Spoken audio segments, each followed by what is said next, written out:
everybody, welcome to Nintendo Expression Pass here on Boss Push Network. I'm your host and Latte Excited Eddie V. Joining me is the boss man himself, the one, the only Mr. Corey Deering. Hello, good sir. Hi.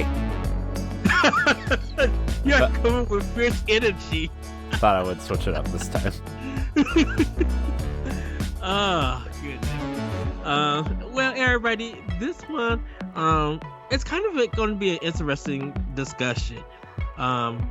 I was kind of thinking about some games that's coming to Switch, and I was thinking of Nier Automata that's going to be dropping for Nintendo Switch, and it's a port of the game that came out for PlayStation 4, and then later on came out to Xbox. And it kind of got me thinking that I know some people are kind of tired of port games coming to Switch. Who's tired? I port everything to Switch. I don't care how long it takes.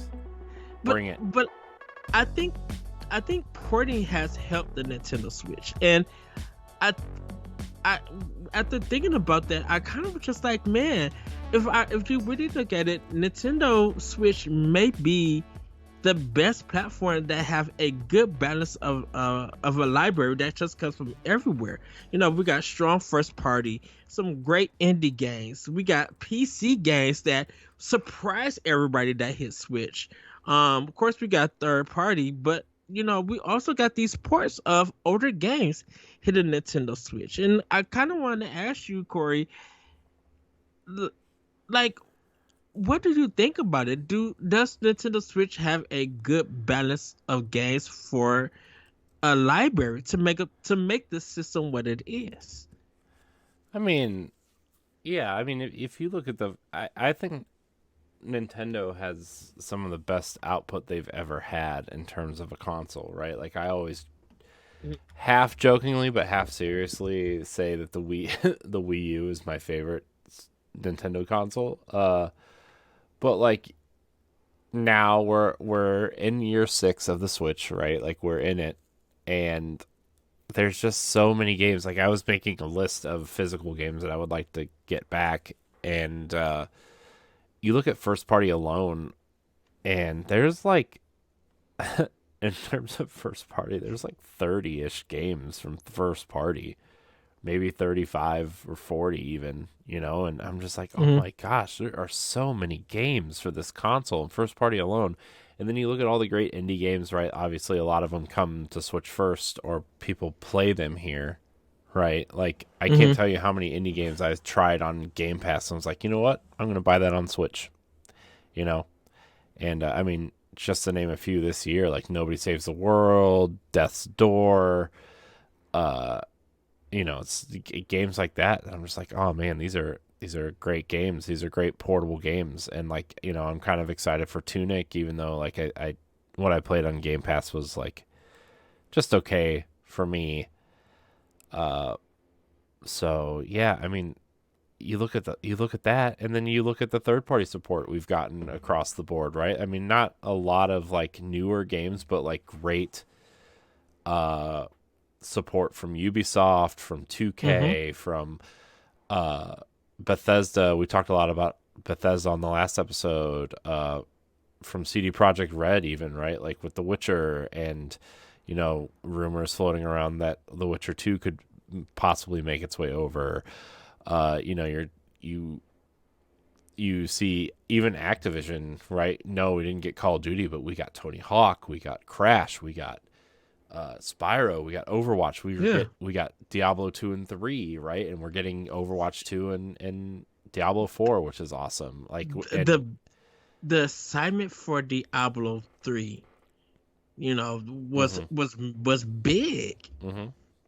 Yeah, and so I think that the Switch, yeah, it has a great variety of games, and I mean, people are like, well, yeah, all these other games are on the other consoles and they play better and they have first party titles too. But I'm like, yeah, but they don't have Nintendo games, you know. I guess technically, if you had an Xbox Series console and you got an emulator and didn't hook it up to the internet or whatever, you could technically play Nintendo games on it. But you know what I mean? Like, you don't have Nintendo games, and you can take these games with you natively, right?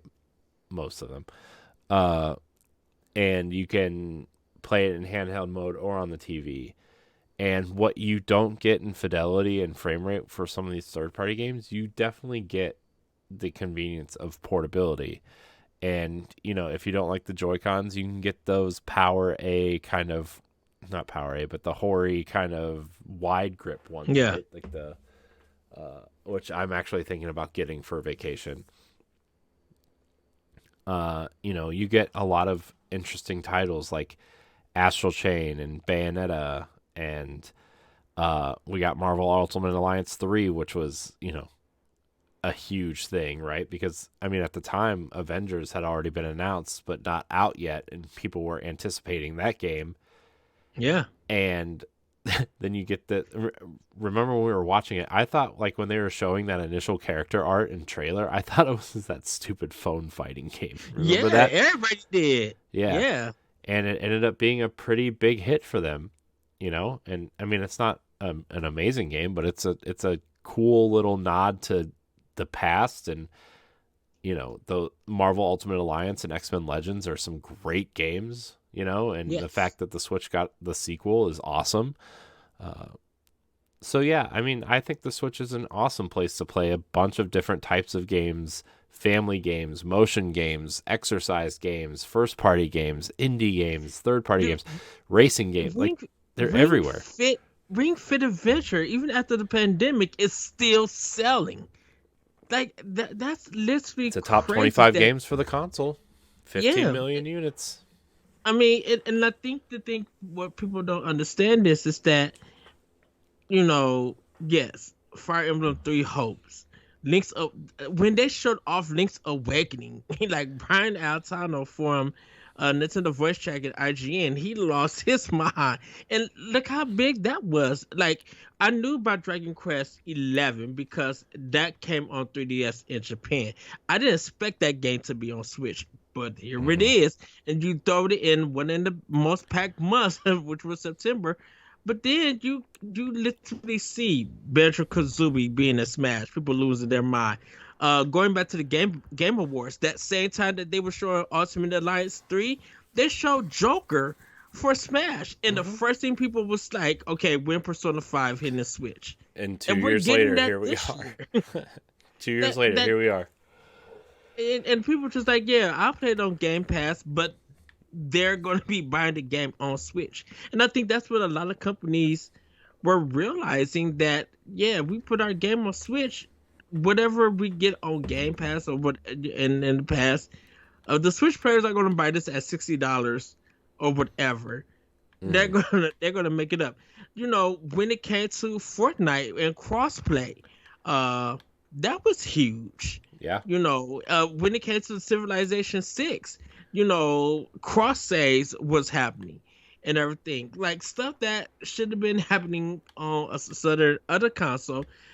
Nintendo Switch was doing it with all the games that were coming out. People were just like, Cuphead, I'll play that on Switch, or hope it came to Switch. It did.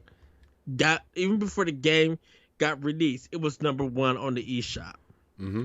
Ori and the Blind Forest, Microsoft knew that, it did, I guess it did well on Microsoft sale. I don't know how they did on sale wise. I think Game Pass which did game? very well. Ori and the Blind Forest and The Will of the Wisp. I don't know how well both of those games sold on Xbox. I'm not 100% sure, to be honest with you. But people bought both games on Switch. Like, we had a for discussion. a while, the first game, that was the definitive way to play that game. Yeah. Remember? Because it ran at 60 frames instead of 30, which I know they kind of remedied with, what do you call it? With the Xbox Series consoles. But, at first, that was a big deal. Yeah, and even though I get on EA from here and there, some of their games that got ported to Switch were good. Burnout Paradise was a great game. I think one of the games that confused everybody was Unravel 2? Like, why wasn't it? Why was Unravel not on Switch yet? Why was it Unravel 2 not on Switch when it came out for the other consoles? People were just like, we would buy it on Switch if they would have released it, because Unravel 2 came and went and everything. But I'm like, Yeah, but I think if you remember that these games, Nintendo likes to make a big deal about games coming to the Switch, right? Like we yeah, we saw that with the Persona announcement, right? At not not E3, where they announced it for Xbox, and everybody's like, "Well, where's the Switch announcement? Where's the Switch announcement? Where's the Switch announcement?" And obviously, Microsoft isn't going to announce that game for Switch at their conference, right? But right, they had the big press release afterwards, and everybody's like, "Well, where is it? Where is it? Where's the game for Switch on this press release?"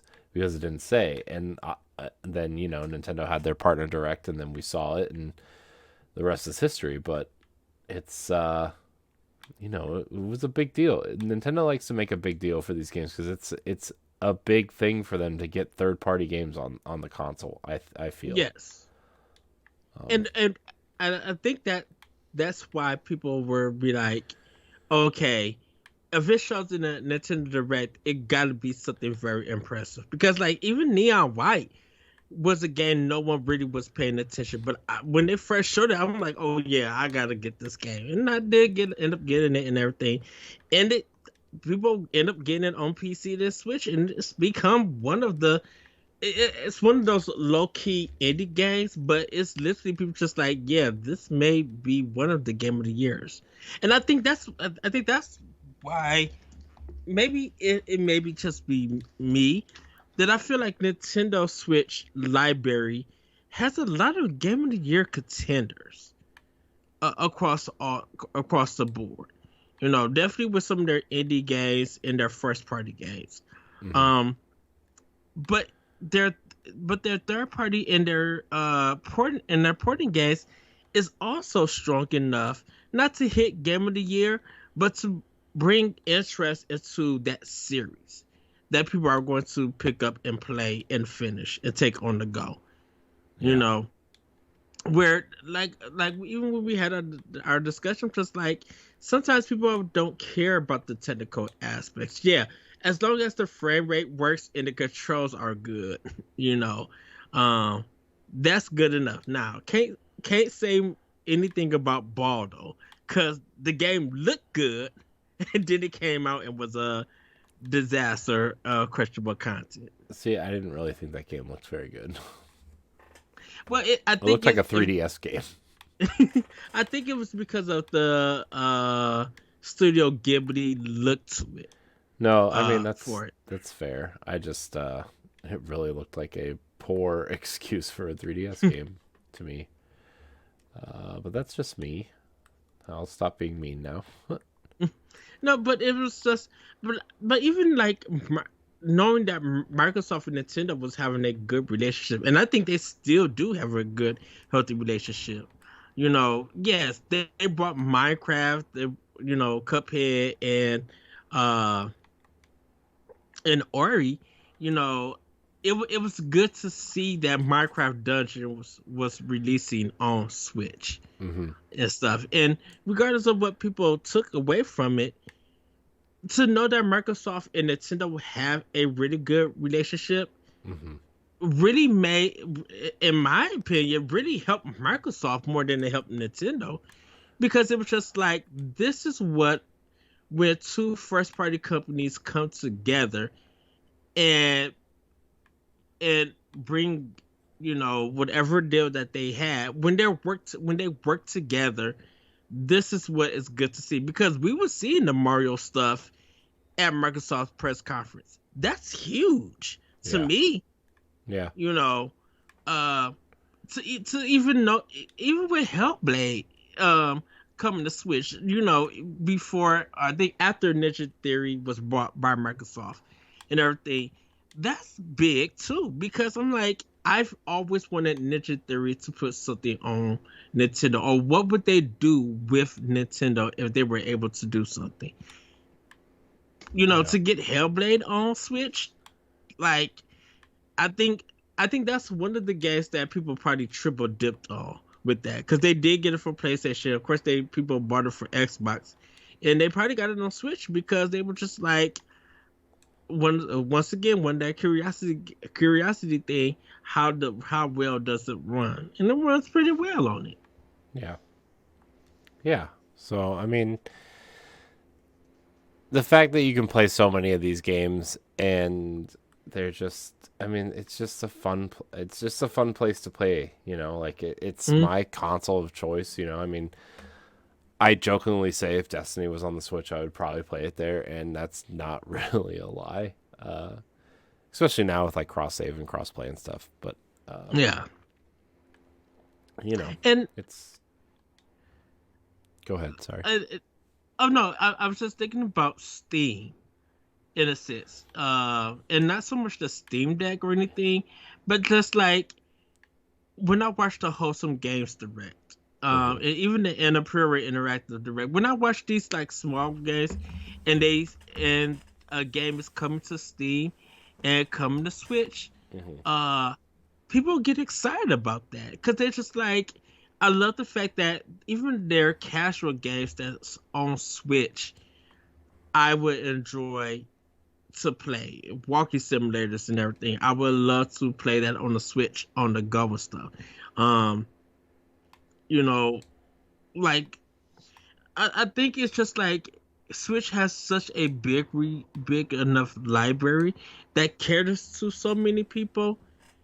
Um, that it kind of boggles my mind that people said that the Switch doesn't have nothing for them. So Yeah, I they mean, still I think downplay it. Oh, go ahead. I just I just think Nintendo is an easy console for people to bash on, whether they know they are or not, right? And Hmm.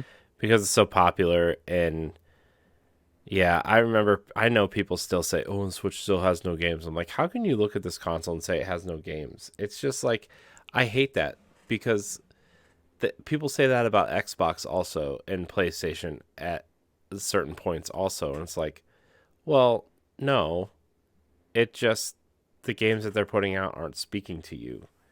You can't tell me Right. that a company that's putting out a new first party title, on average every 6 to 8 weeks for 6 years, right, doesn't have a game for you.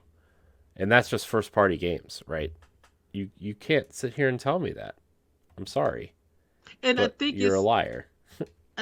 it's that preference thing. It is just like they have games, but you won't jump out your comfort level to try them or to support them.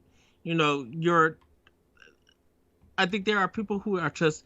I don't want to say stuck in their ways, but they just there's something about their reputation that they have about games, how they view games, and what appeals to them to keep that reputation up. And I think sometimes when people feel like when they play something on Switch, it lowers their reputation or anything. Like if their friends found out that they're playing this game on Switch, they'd be like, "Why are you playing that version instead of playing the better version?" And it's just and I don't know why some people still hold on to that because you you cannot. I feel like sometimes you cannot say that when a system don't have that many games and you're still playing older titles on the more powerful hardware that you can't say. I can sometimes feel like you can't say that, oh, Switch doesn't have nothing for me, but you're still playing something like Sea of Thieves on Xbox, or you're playing uh, Helldivers on PlayStation 4, or Dark Souls on PlayStation 4, or PlayStation 5. Like, Well, the thing is like, okay, if you like open world games, right? Like, they mm, have Breath of the Wild, they have The Witcher, they have, you know, 10 Assassin's Creed games, right? If you like shooters, there's Splatoon, there's Doom, there's Wolfenstein, there's Crisis, there's Bright Memory Infinite that just came out, right? And like if you like RPGs, there's a ton of RPGs, whether you're looking shoot, for Square West. Enix. Square Enix got the JRPG stuff lined up on that system. Right. I mean, like, there's a ton of JRPGs. There's a ton of Western RPGs. You know, there. If you like strategy games, there's XCOM. There's Mario plus Rabbids. There's Civ 6, right? And Mm-hmm. which has, you know, a lot of these games that are available on PC, right? Like The Witcher and Civ 6 and I think XCOM, right? You can go in and cross save with your PC version. Yeah. And so, yeah, I mean, there's just a lot the Switch has to offer, even if you, I guess, don't realize it. It I think I feel sometimes I feel like when people are just like, "Oh, Bayonetta's not for me, but I'm gonna play God of War." It's just like, well, you should be able to play Bayonetta, uh, because it's not the same as God of War, but it's in that action realm of games and Well, I everything. mean, not new God of War though. I would argue new God of War is more like over the shoulder third person action game. Like, Yeah, but I think the gameplay is still similar, like a light attack, heavy attack, that kind of thing. I think the perspective is different. Yeah, I understand what you mean. Yeah, um, but it's just like I guess I'm just equating it to be like it's an action game, so you should be able to play this other action game just with a different perspective yeah, and everything. You yeah. know, yes, and Switch doesn't have something like Forza Motorsport, but they do got some of the uh bigger simulating car racing games from third party. They may be a little bit late and stuff, but they have them there. I'm just like, yeah, it doesn't have anything on the level of even like Gran Turismo 7 or anything, but I mean, there are racing games that's on this platform that you can play. You know, ooh, excuse me. And then like even looking at the Sega Genesis online and the NES, NSO stuff online with the Super Nintendo and everything, there are games on there that help build the Switch library because they never been released out of Japan or Europe. That's on there. Hmm. You know, or if you want to play that that Super Nintendo game that was hard to do, to get through, they got the section or version of it where they're super powered up and you can be on the last level, play it there, and beat the game. Hmm. You Yeah. know. No, I agree. It's just I don't know. I know, like, I know the Switch isn't the most technical console, right? Hmm. But it doesn't matter. Okay. I know people like complain that there's no themes on the Switch right now, right? It's like, well, what are you staring at your home screen for longer than like to turn it on, you know? I never really understood the appeal of themes because it just means you're not playing the games. Uh and like there's so many other ways to customize it, right? With like you can buy like an extra dock that's a different color. You can buy the Joy Cons. You can buy the Pro controllers, right? I Hmm. wish there were more colors of Pro controllers, but like we Yes. can. You can get the Smash one or the Xenoblade one or the Splatoon ones or the Monster Hunter ones, right? And have like, okay, I feel good right now, right? And uh, I don't know, man. I love this console. Like I don't want it to end. Like would I love a more powerful one? Yeah. And like I know we're not really talking about what's coming next, but like we're in year 6. I mean, Nintendo's thinking about it, right? And so I don't want this console to end because I love what it does, you know. I love what it Hmm. offers me. I love, even we haven't even brought this up, but like the Nintendo Switch Online and expansion pack stuff, right? I Yeah. love how convenient it is to play classic games on here. Like you just download the little module, right? and you download the NES module, and it's just loaded up with like 30 or 40 games. I mean, granted, not all of them are bangers, but like it's the NES. None of them, like 80% of the library sucked. Unless you got your classics, and I know like a lot of the games aren't on there that people want, right? But you got to realize that third parties are selling the collections, right? Like the Mega Man collection or the Castlevania collection. Yeah. And even like the Genesis collection, which, most of those games are on the Genesis Online thing anyway. So I just think it's so convenient in the way they're selling the classic controllers wirelessly to play these games too, which again, wish they made Keep more. selling But out. I was lucky enough to get 2 N64 controllers. Would I like 2 more? Of course I would. It's a 4-player console. I would love to have 4 more. And like I'm looking at the GameCube controller adapter, because eventually that GameCube games are coming, and that those GameCube controllers are going to fly off the shelves. Oh, good move. Right, especially if they're Wavebirds, Yeah. which I could go either way. They're going to be wireless either way, right? So I don't really care. Although the Wavebirds are cool controllers, and they did already technically sell the GameCube controllers for Smash, the regular ones. So give me a Wavebird. Why not? Switch it up. I would definitely buy a Wavebird.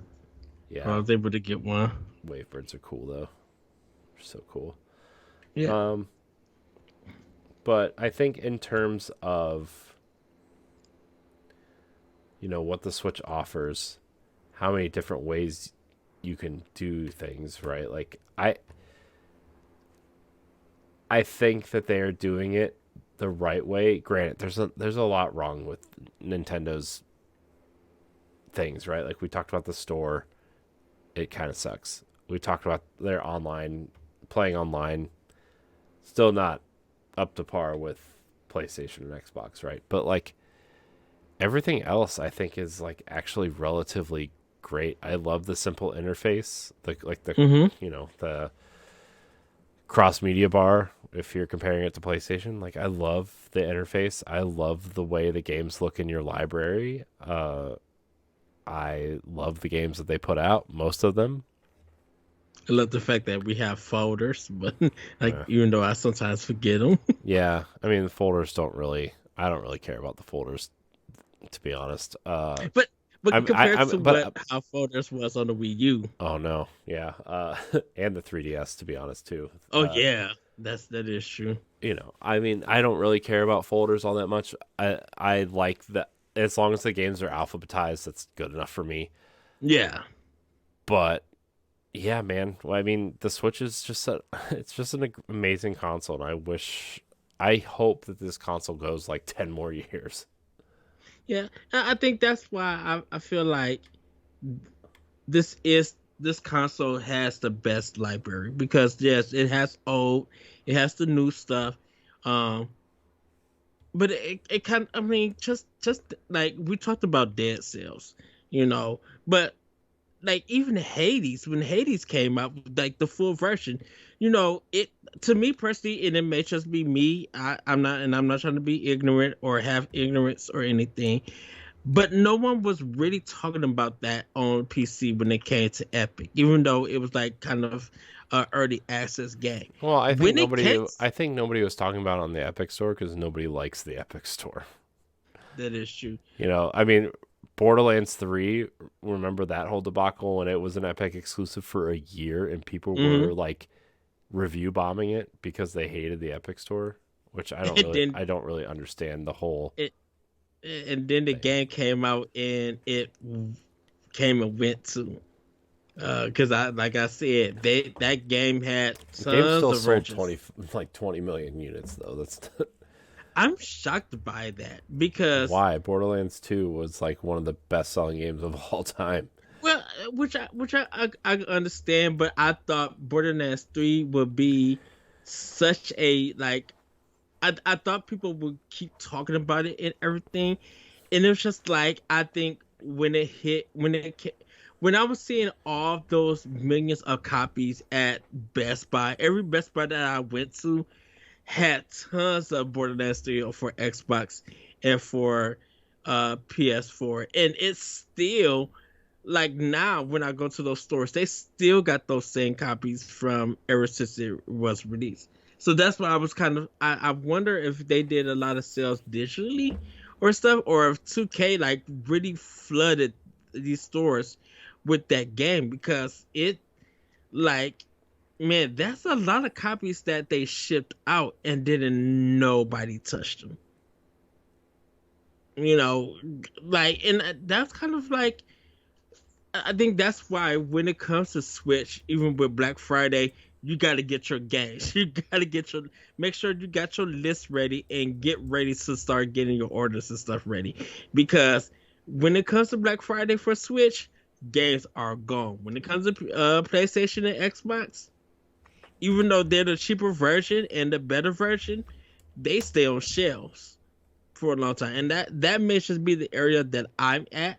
I don't know how anybody else's area, if it's just consistent or if it's different and stuff. You know, for a system that apparently don't have games that people proclaim, that they probably don't have no games because you can't buy them because they all sold out or something. You Yeah. know, Yeah. So, I mean, do you have any other thoughts on this? I mean, it's great to see all this support, you know. hmm I think obviously indies are thriving, which is like at almost probably 50% of what people are buying these days on the Switch, but I'm glad to see that it's just super popular. I think the last thing I had to say about Switch having the best library, um, is that it's such an undeniable library, you Hmm. know, that a lot of people who own the other platforms or own even PC, uh, I think Switch has such an interesting library and such a big diverse library that people are willing to give a game more of a chance on Switch than any other platform. And giving it a chance means actually buying the game, whether it's digitally or physically. You Yeah. know, because like the double dipping business really hit hard on Switch Hmm. for, and I think that's why physical media, when people are talking about which is better, physical or digital, I'm like, to the Switch players it doesn't matter because people will probably get into both. The problem is like Nintendo probably has the best incentives to buy digital, you know, with like Hmm. because like you get triple the coins or whatever. Like Yeah. you don't really get a lot of things for buying games on Xbox, right? I'm not I know that PlayStation just came out with that PlayStation Stars program. I'm not 100% sure what it is, so I don't really want to judge it or comment on it yet. Hmm. I think Shane wrote something up on it on bossrush.net, but I haven't really had a chance to dive into what that is. But Microsoft kind of focused their whole thing around Game Pass, right? And they're kind of like they're not all in on Game Pass, but they're really pushing their chips in on all in on Game Pass at this point, to the point where Yeah. like uh their quest and mission and reward system is all about play this game on Game Pass, get an achievement in this game on Game Pass, play this game and get 50 kills in this game on Game Pass, right? Like all these rewards are based around Game Pass, and like depending on how many quests you do in a month, like you get, you know, bonus points for completing 2 weekly quests, right? Or Hmm. if you complete ten daily quests, you get extra bonus points and stuff, to the point where it's like, oh, well, I have like $10 or $15 in Xbox gift cards I could probably use, right? But uh, Nintendo's incentive to buy eShop games is, I mean, you get $3, like you're basically getting $3 a game if you pay full price, right? Yeah, because And it's nuts on that console. well, because you got to think about it, they don't have to share the profits with anybody. Like if Well, Nintendo, they I feel. do. They do with with third parties No, I'm talking and about. I'm talking about first party. oh. Uh, you know, when you, I was thinking of when you said selling the game for, when Nintendo selling the game and stuff. So I'm thinking like if they do Yoshi's Crafted World or something, like yes, Nintendo selling it because that's the Nintendo product, but they don't have to give it to Best Buy or Target or anything. They don't have to really worry about physical copies and putting that game on a cartridge and Mhm. doing that. They're getting full profit for that. um Third party is just like, yeah, we're not getting full profit, but it's easier that Nintendo get their cut, we get our cut. We could skip retail. Retail is not getting nothing because it's a digital product Yeah. and everything. And I think when you think of Game Pass, I don't know how that system works, but Game Pass is a committed, uh, it's a committed service. Yes, and I like the way that you said that. You know, their rewards is connected part of Game Pass, and Microsoft push it because they know that if we get more subscribers and everything, regardless of what we sell at the store, we have that committed revenue coming in and Mhm. stuff. And so whatever we pay from what people play, we know that we're getting their $15 Mhm. uh, a month. And if we could get just these certain amount of people per month, that's committed revenue. I'm like, because it's digital stuff. We don't have to share that.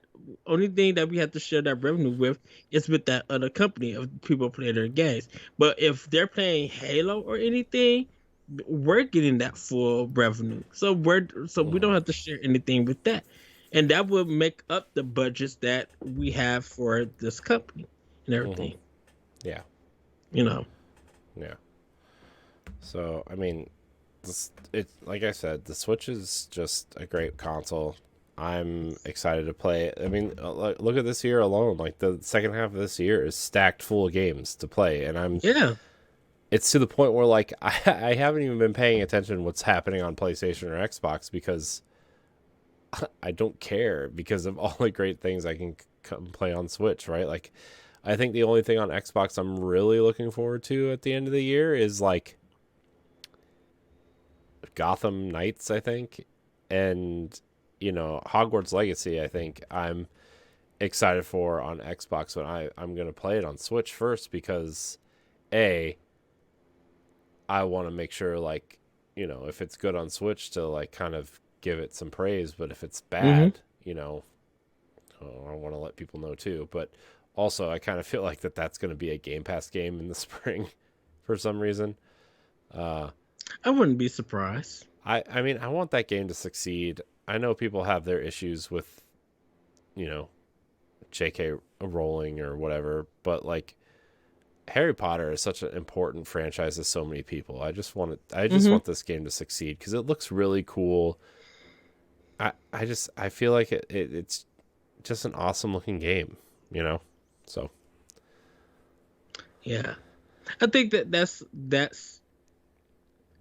when a game comes from uh I don't want to say a troubling artist or book or author or whatever, but when a game or IP is coming from someone that people uh disagree with hmm in a sense, um they know the business assumption is that if they purchase this product, their money is going to go to them for supporting it. Even though that person is the creator of that franchise of that IP and stuff, hmm um, they feel like they don't really want to do that, but in order for them to enjoy the game, you have some options. One of them is definitely pretty much illegal, but the other one is going to someone's house and playing it. Hmm. That's the only way that you'll be able to experience that game without paying for it. Hmm. You know, um, and I think that that's kind of what some people are not trying to do in this modern age. They don't want to they want to support a product, but they don't want to support that product that comes from someone that they disagree with, Hmm. in a sense. Yeah.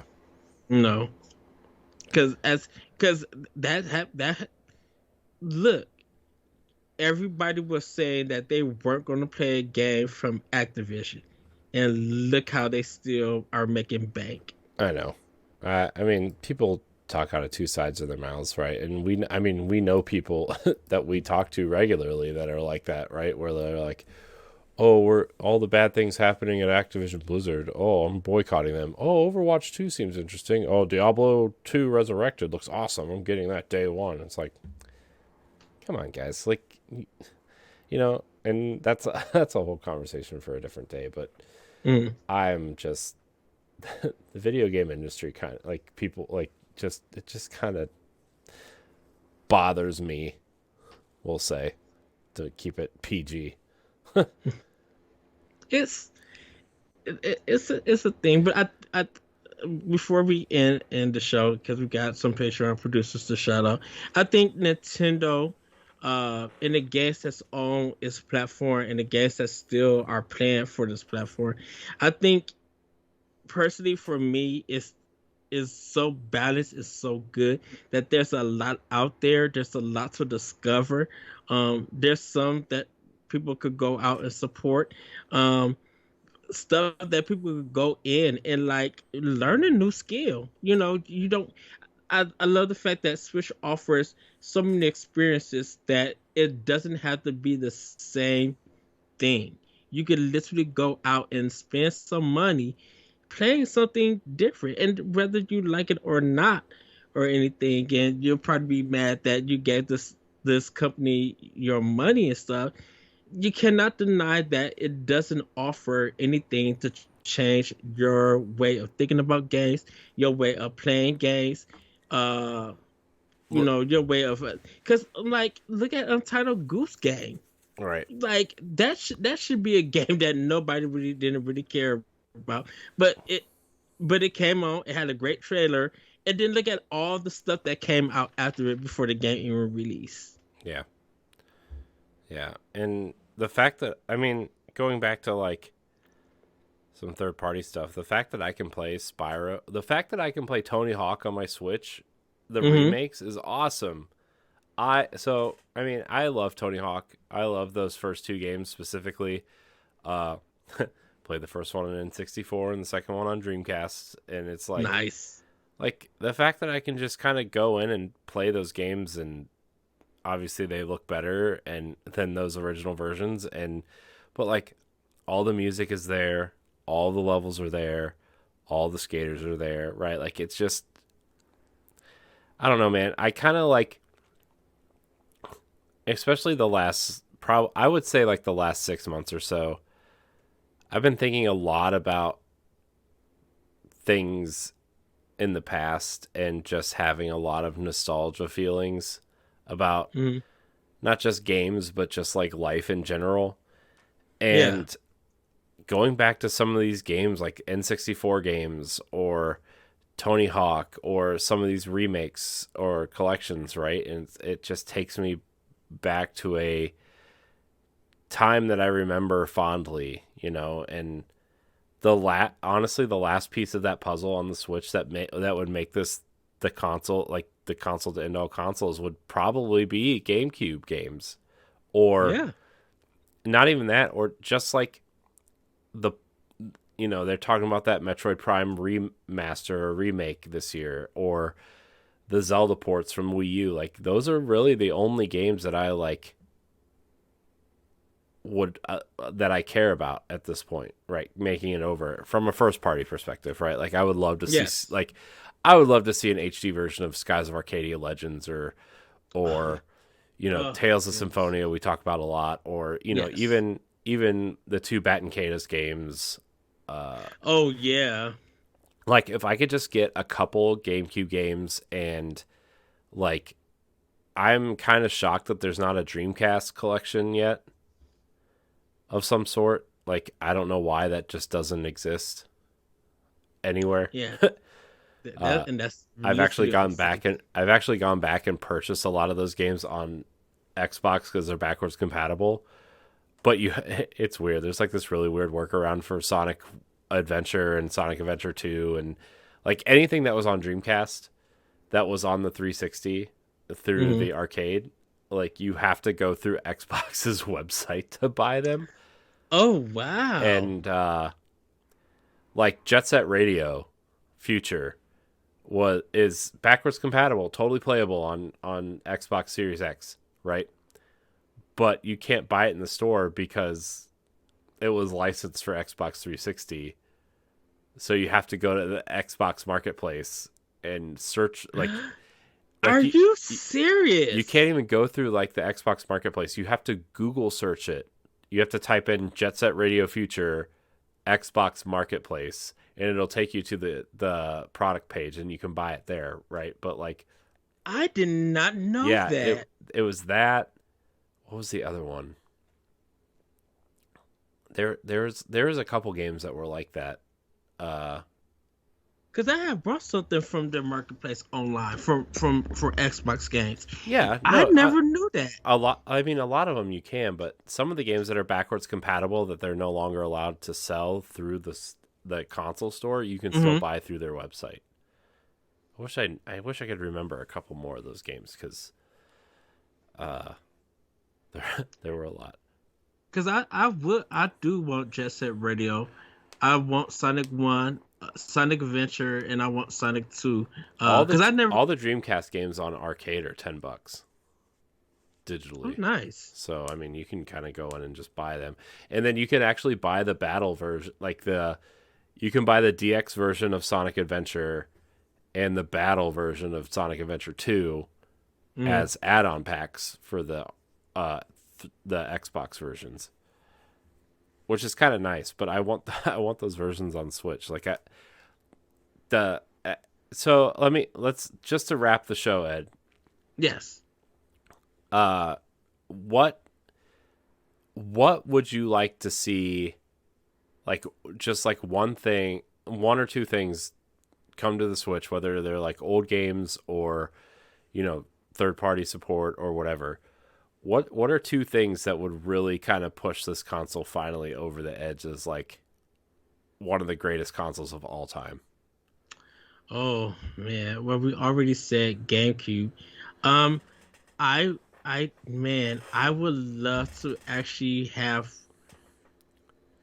God, could you? more. By the way, Dreamcast games. Could you imagine if Nintendo sold Dreamcast controllers? What if your old VMUs worked? What if you could stick your old VMUs in there? Do you know the Oh my craziness? god! All those And retro. people could wake up their cow, their Chow Gardens from Sonic Adventure. Trust me, everybody would be hitting garage sales, retro stores, the Salvation Army. The swap meet. They're going to be hitting all of these stores to Well, get the thing all is, of that. like That. VMUs aren't rare. It's the controllers that are getting harder to find because they're Yeah, made of cheap garbage plastic. yeah, that Dude, is true. the Dreamcast controllers were such garbage. Uh, I think for me, it would definitely be um more arcade games that never came out to America. Because there's games that I see on YouTube, like long plays and stuff, and I'm like, man, I don't remember this stuff. And I know like they have some into the on the eShop, and like the arcade archives are good and everything. But I'm like, man, Namco, Tecmo, SNK, like a lot of you Japanese developers have a lot of arcade main machines that have not come out. I Someone actually posted, if you were able to get Michael Jackson Moonwalker, which one would you get? They had the Sega Genesis, a PC one, and an arcade. I would love to have the arcade version on on Switch. I mean, I would love to have the Sega Genesis version, but I don't know how that would work. Mhm. But I would love to have Moonwalker on an arcade on Switch. Um, I shoot, heck, I would love. Well, not so much Ultra Beast, but like a lot of that stuff that from the arcade port version before it came to Dreamcast, I would love to have. Like, I would love to have the arcade version of Power Stones, um, Marvel vs. Capcom 2. Like, I would love to have all of that on Switch. Man, Marvel vs. Capcom 2 on Switch, dude. y- the craziness that would happen because everybody gonna be like, okay, where's 3 at? Where's Ultimate? And everything. If they could get the licensing stuff all together with that, heck yeah, they would bring that game to Switch. Yeah, man. Yeah, I mean, for me, I think, I mean, like I said before, I think Dreamcast. I think Dreamcast is like the last kind of thing that I've been kind of nostalgic for, right? Mm-hmm. Like I've even been going back and watching certain things on YouTube and stuff about Dreamcast and games not just Sonic Adventure or stuff like that, but like I mean we talk about Blue Stinger on the show a lot, which is like it's like a hilariously terrible game, but it's Yeah. there's a lot of nostalgia for that game to me. Uh Crazy Taxi is another one that's just like that game is I love Crazy Taxi so much. Um and then obviously Jet Set Radio and the sports games and uh I guess Shenmue 1 Shenmue 1 I don't have a lot of nostalgia for that game, but it's Well,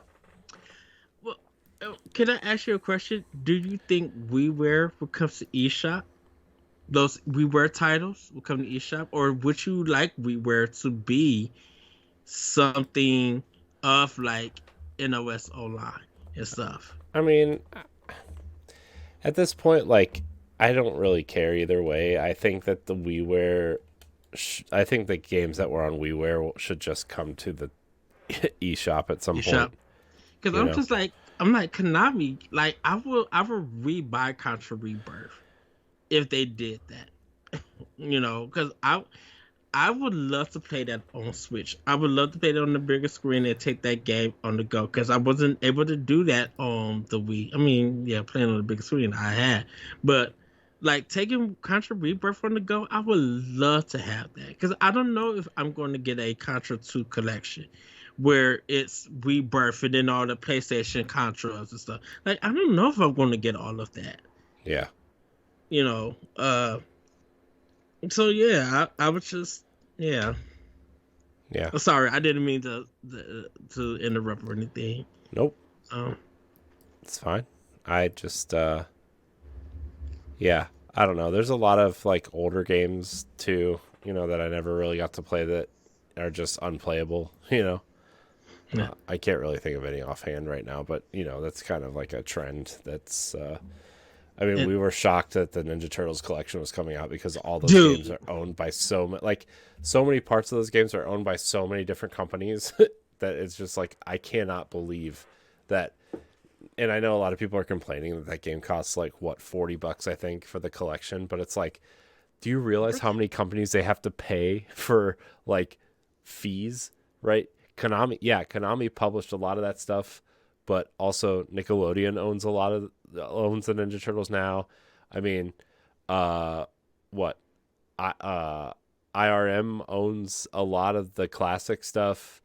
Nintendo, I think, actually published the first Ninja Turtles. There's a lot of companies that still like. Well, I guess no, Ultra Konami. published Yeah, published the Ninja Turtles game. It's on the but you first guys one, still. but But you gotta pay the creators. Digital Eclipse. They did. yeah. I think So Digital like did the porting. like at the end of the day, this just kind of feels like a make good thing for Konami to get into good graces for, And which they're and, which I think and Konami's actually been doing a pretty decent job of like oh yeah, their collections after that Symphony of the Night collection on PS4. Like everything that has come after that, I feel like a lot of people have really praised them for. Yeah, because like They're prepping Castlevania for event, they're prepping for that massive Metal Gear collection with the first 4 games and the NES and MSX games. And I wonder would that hit Switch? I Would it here's the hit thing. Switch eventually? Here's the thing. I think I think if it's just 2, 3, and Peace Walker, it'll come to Hmm. Switch. If it's 1 and 4 included in there, I'm not sure, except for the fact that maybe the Switch gets a special edition of Twin Snakes. I would love that. Uh, and I know a lot of people don't really care about Twin Snakes the way that Nintendo fans do, but that would just be my guess. Is that if it's, well, I don't know, because 4 is technically a PS3 game and can probably run on the Switch also. Hmm. So I think their biggest thing is to like let's get let's get 4 off the PlayStation 3. I really I think think I really think that that's their goal. Let's get Metal Gear Solid 4 off of the PlayStation 3 and just let people play that game. right. I think with Konami doing these collections, and we talked about this before, them doing these collections and then letting these other developers take their IPs and do something with it, or they publish other indie games like for the first time, like Skull Attack and stuff. Like that's the Konami that I'm liking. Yeah. That feels like they're getting back to their old roots and everything. I Mhm. don't have a problem with Konami or anything because like Wait For It is now like my Konami in a sense, and I love Wait For It. Um, but I think Konami's getting back. I think ever since they got back to Nintendo and they got on Switch, like supporting them the way that they are supporting it, it kind of feels like you guys are getting back to what you have been known for and Mhm. everything. Because right now, I'm ready for a new Double Dribble. I Oh no. there's a lot of indie games that could do Double Dribble. Their hockey game, uh, like some of their other games, they don't have to do that bully game, the Bayou hillbilly game. Billy. Bayou Billy, they don't have to do that. No, Oh no, that game's awesome. They could even do the racist Tom Sawyer version, no goodness, not in which this I age. have still, Uh, but unfortunately. but I think Konami literally could get back to because dude, I would play Snatcher. Like if they remade Snatcher and did like a new kind of look to it, made it more detailed, or they want to throw it on the Genesis Online, fine, do it. But I would play a new version of Snatcher if they were able to do it. Mhm. Like Konami has like man, Sunset Riders. I want to play. Like Konami has so much history with games that if they released it now, I think people would give in to giving it a try. And I think because I really feel like Ninja Turtles is going to really be successful. I think that game is going to sell really good on Switch than any other platform. Yeah, I think all the other platforms are just going to be for the trophies and achievements and probably with some friends, but the real support for that's going to be coming to Switch. yeah. Well, I have to tell you that I will be playing it on Switch, and I will be playing it with the proper controllers because it's going to allow you to do that. So, And I will be having the game, playing it on whatever controller I have, and I will be by the way, email. why can't they put out the 6-button Genesis controller? Just why? I have not one idea Come on, Nintendo, just let me have the 6-button Genesis controller, and I'll be on my way. because I don't even think they don't have any games on Genesis. That's the six button. It doesn't matter. Just let me have the option. Oh man. Anyways, Yes. But Corey, let's get into our shout outs to our Patreon producers. Yeah, I suppose we can do that. Remember, if you want to support the Boss Rush Network directly, you can head on over to patreon.com/Boss Rush Network, and you will get early access to 4 shows, as well as, let's see. Hold on. I missed it. As well as, where am I at? Sorry, I'm trying to open the Patreon page. You can get early access to 4 shows, but if you are a Patreon producer, you get your name shouted out on this here segment, on this here program, as well as many other things across the Boss Rush Network. Now, we are recording on July 29th, 2022. We're recording in bulk because I'm going on vacation, and I want to make sure that our patrons are getting the content that they pay for. So, without further ado, our Patreon producers for this episode are Quentin Jackson, Rebecca Jewell, Adriel Munger, my wife, Sana Dierig, Francisco Santillan, and Celeste Roberts. I want to thank all of our Patreon producers. I want to thank all of our patrons. And I want to thank all of our free listeners. Remember, if you listen on iTunes or Spotify, please leave us a 5-star rating and review. It really helps us out and helps find a new audience for us. Even if you are a patron, if you could just head on over to iTunes and just leave a quick review, that really helps. Yes. Well, Corey, where can we quickly find you? You can find me at I am CoreyNHD on Twitter and Instagram. You can also find me on the Boss Rush Podcast and Nintendo Pow blog, among other things. Yes, you guys can find me at that Retro Code and on Twitter and on Instagram. Also, check me out on Discord. You can find some of my writings on bossrush.net. And you can find me hosting Nintendo Power Block and Nintendo Expansion Pass. And sometimes I appear on other podcasts when I can. With that, everybody, with that, everybody, have a great week, have a great weekend, and we'll see you next time on Nintendo Expansion Pass. Bye, everybody. Goodbye.